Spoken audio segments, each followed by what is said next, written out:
दोस्तों, अगर आप भी BEd integrated common entrance test का फॉर्म भरना चाह रहे हैं तो इस वीडियो को अंत तक ज़रूर देखें।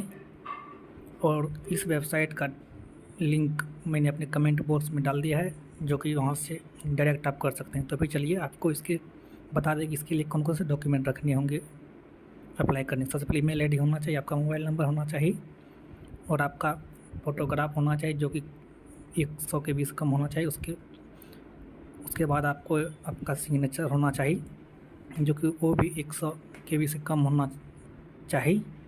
उसके बाद आपको एक मिलेगा बॉक्स रजिस्ट्रेशन का, न्यू रजिस्ट्रेशन का, जहां आप क्लिक कीजिएगा तो फिर आपको एक कुछ इस प्रकार का इंटरफेस खुलेगा, जहां पे आप देख सकते हैं कि सबसे पहले आपको अपना पहला नाम डालना है। उसके बाद अगर आपका मिडिल नेम कोई है तो वो डालना है। उसके बाद आपका लास्ट नेम डालना है। तो फिर आगे बढ़ते हैं और नीचे आपको ऑप्शन मिलेगा डेट ऑफ बर्थ का, जहां आप अपना डेट ऑफ बर्थ सेलेक्ट करेंगे। मैं जैसे अक्टूबर सेलेक्ट कर दे रहा हूं। जो भी आपका डेट ऑफ बर्थ होगा उसे आप सेलेक्ट कर देना है। उसके बाद आपका नीचे ऑप्शन आएगा जेंडर का, जहां अगर आप लड़की हैं तो फीमेल सेलेक्ट करेंगे और अगर लड़का है तो मेल सेलेक्ट करेंगे। अगर बाकी इसके बाद कोई है तो अदर भी सेलेक्ट कर सकते हैं। और आगे बढ़ते हैं। अब बात आती है कि नीचे ऑप्शन मिल जाएगा आपको फादर्स नेम का, जहाँ पे आपको अपना फादर्स का नाम डालना है। और फिर उसके नीचे आपको मिल जाएगा एक ऑप्शन मदर्स नेम का, जहाँ आपके अपनी माता की नाम डालना है। और उसके नीचे मिल जाएगा ईमेल एड्रेस का, जहाँ आपका अपना एक पर्सनल ईमेल एड्रेस डालना होगा। नीचे एक पासवर्ड का ऑप्शन मिल जाएगा, जहाँ आपको एक पासवर्ड डालना है और नीचे उसके नीचे सेम उसी पासवर्ड को कंफर्म कर देना है। और याद रखें, पासवर्ड जो होना चाहिए, जैसे कि आपको बता दूं, जैसे कि मेरा नाम राम है तो फिर उसके अकॉर्डिंग आपका जो है ना पासवर्ड आप ऐसे रख सकते हैं ताकि आपको याद रहे। जैसे राम आप @123, ये ऐसा पासवर्ड लगभग सभी को याद रह जाता है, इसीलिए आप भी ट्राई करिए कि इस टाइप का पासवर्ड ही रखें। और उसके बाद नीचे में कंट्री कोड का, तो वो आपको +1 इंडिया का है, वो वहीं रहने देना है, क्योंकि आप इंडियन नंबर से ही करेंगे। उसके बाद फिर आपका मोबाइल नंबर डालना है और फिर आप नीचे देख सकते हैं कैप्चा मिलेगा और फिर नीचे कीजिएगा तो आपको इंटर कैप्चा का ऑप्शन मिल जाएगा। उसके बाद नीचे में साइन अप आप कर सकते हैं। जैसे ही आप साइन अप पे क्लिक कीजिएगा तो फिर आपको अपना जो डिटेल्स मिल जाएगा और आप देख सकते हैं यहाँ पे पूरा जितना डिटेल आप भरे हैं वो डिटेल पूरा आ जाएगा। और इसमें आपका ईमेल एड्रेस रहेगा और आपका नाम रहेगा, उसके नीचे डेट ऑफ बर्थ रहेगा, फिर आपका जेंडर रहेगा, उसके बाद फादर्स नेम रहेगा, मदर्स नेम रहेगा, नीचे में आपका मोबाइल नंबर रहेगा। उसके बाद तब फिर हम इसको यहाँ कंफर्म का आपको ऑप्शन दिख रहा है, इस पर सेलेक्ट करेंगे।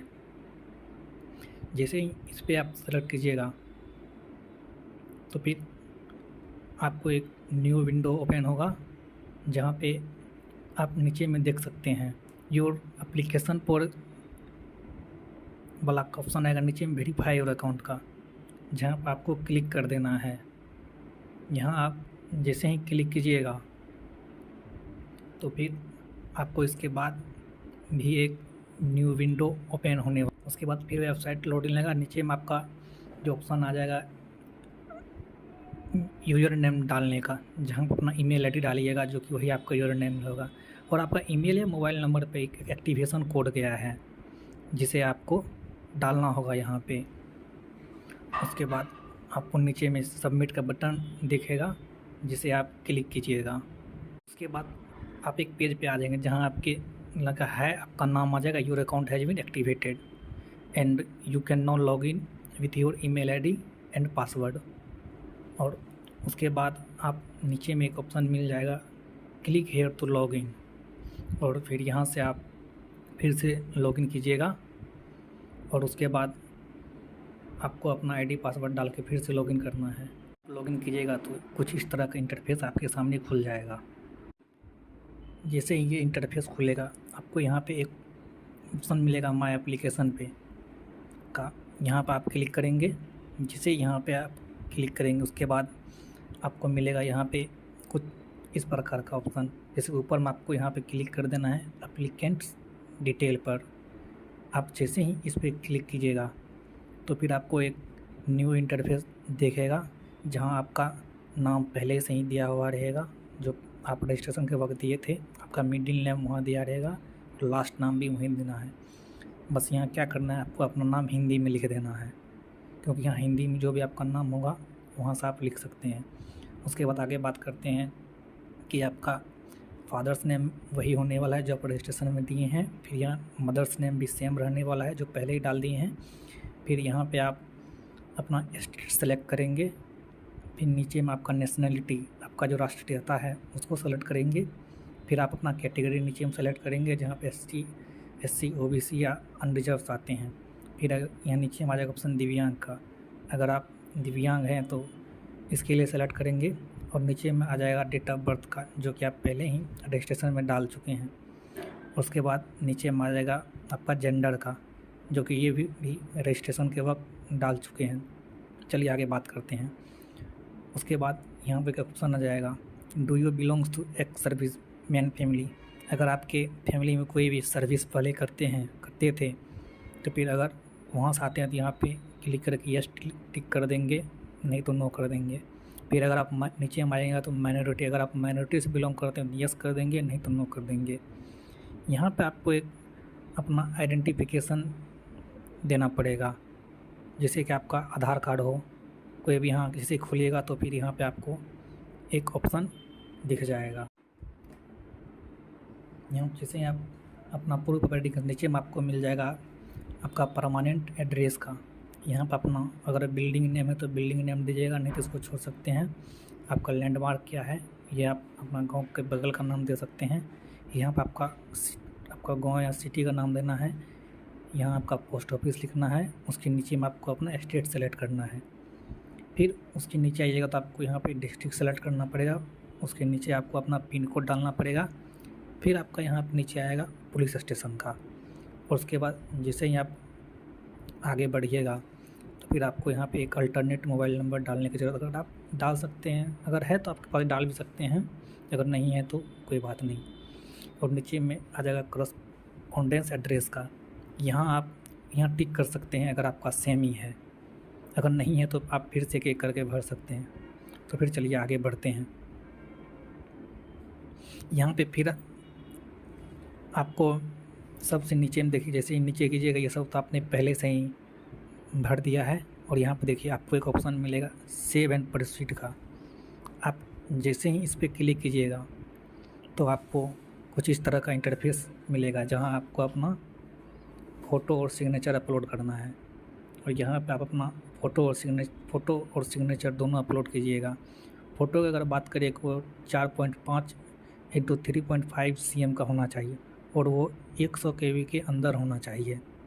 और अगर बात करें सिग्नेचर का तो सिग्नेचर कम से कम 100 KB का अंदर होना चाहिए। आप जैसे यहाँ फिर जैसे चूज़ किए तो आपको यहाँ पे अपलोड का फ़ोटो का ऑप्शन दिखेगा, इस पर क्लिक कर दीजिएगा।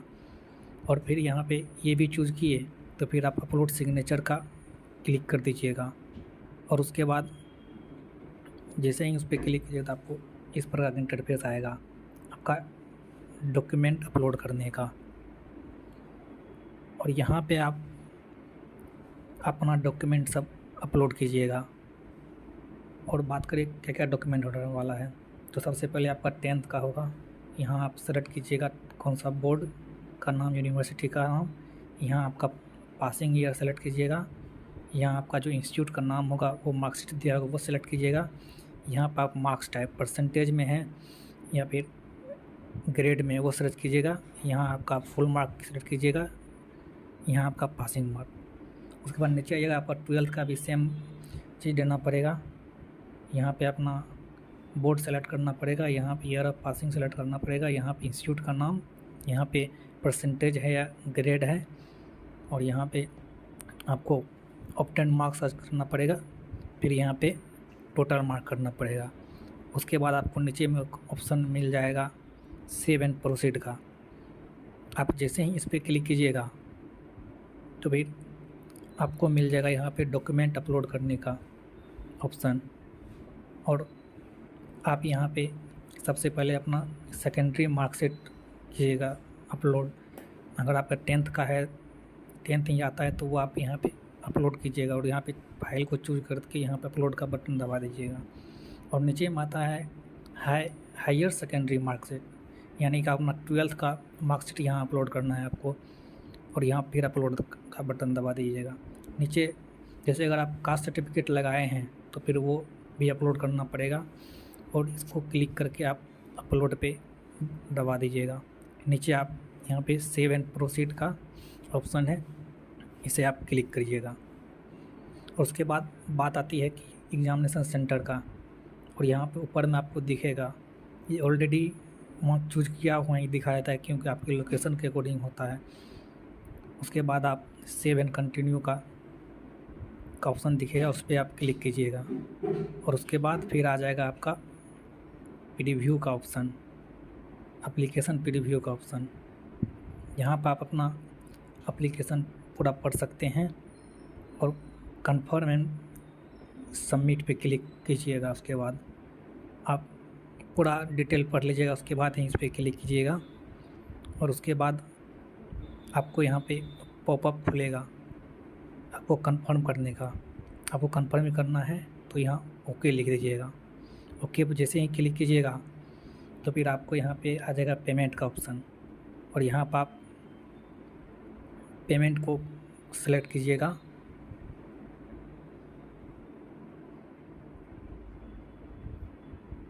पेमेंट भी यहाँ आपको जो है ना ऊपर में देखिए मिलेगा ऑप्शन पेमेंट टाइप का, यहाँ आपको ऑनलाइन सेलेक्ट करना है,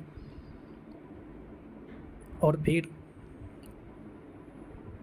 उसके बाद जैसे ही आप ये कीजिएगा तो फिर आपको अपना पूरा एप्लीकेशन दिख जाएगा, जहाँ आप देखिएगा कि आपका जितना भी डॉक्यूमेंट दिए हैं, जो भी अपना मार्क्स डाले हैं, और उसके बाद नीचे आना है आपको, यहाँ पे लिखे ऑप्शन दिखाई देगा आपको कन्फर्म